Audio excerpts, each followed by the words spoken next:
Hey, I just want to say I've owned property in Murrieta since 1987, so I've seen it grow, and I know Alan Long has lived here his whole life, so you've seen it grow from a few thousand or 4,000 to what it is today, what, 105,000. So we've seen quite a bit of growth over the years. I came to Murrieta to kind of get away from LA City and all the regulations and rules and everything. One of the things that I'd like to say is that, you know, people here have asked me, how come people are so apathetic?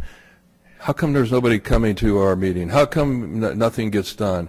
And I'll tell you one thing, in a country that is free, you have people that freely speak, and the people that are over them listen. And I'm not saying that you don't listen.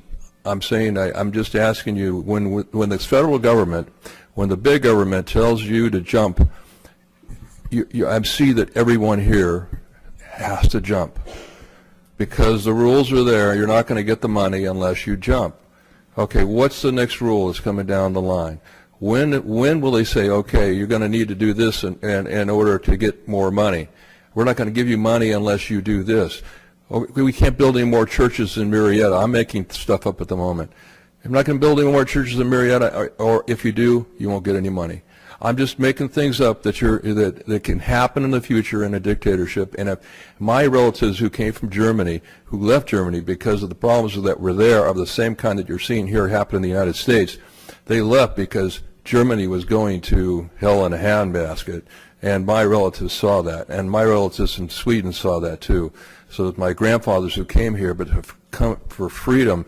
And when Roosevelt, I'm sorry if any Democrats are here, Roosevelt came here and they said, hey, that's the same guy that we left over there in that of the countries we came from, because he brought in a lot of these regulations or rules that we live to today.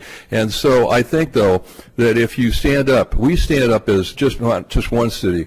We need other cities to stand up along with us. As what's WRCOG for? If you have WRCOG, why don't you use it for a good reason of standing up against the federal government and saying, we're not going to do this? Wouldn't it be great if we were taxed at the city level and the state had to beg for our money for the state to function, and then the federal government would have to beg from the state to get their money? Wouldn't that be a system that would really be free? Wouldn't we feel like we could come to City Hall and feel like we're just a free Americans like we used to be? Anyway, thank you. Bye. I think